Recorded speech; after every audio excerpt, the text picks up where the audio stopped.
என்ன மேடம் ஆச்சு? ஸ்டேஜ்ல இருந்து இறங்கிட்டீங்க. அது அது கட்சிக்குள்ள விட்டுருங்க. ஏன் இல்ல மேடம், ஏதோ சொல்லிட்டு இருந்தீங்க, அதுக்காக தான் சரி என்ன இது கேட்கலாம் அப்படின்ட்டு. கட்சிக்குள்ள அவ்வளவுதான் வேற எதுவும் இல்ல. அப்படிங்களா? வேற அவங்க ஏதாவது வந்து இஷ்யூங்களா மேடம்?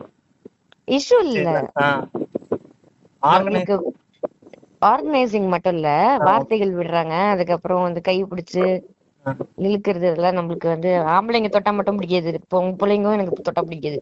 ஓ அப்படிங்களா மேடம்? யார் மேடம்? முன்ன அவங்க வளர்மதி மேடம்ங்களா, முன்னாள் அமைச்சர்? விட்டுருங்க, அது ஒண்ணு போயிட்டு போறோம்.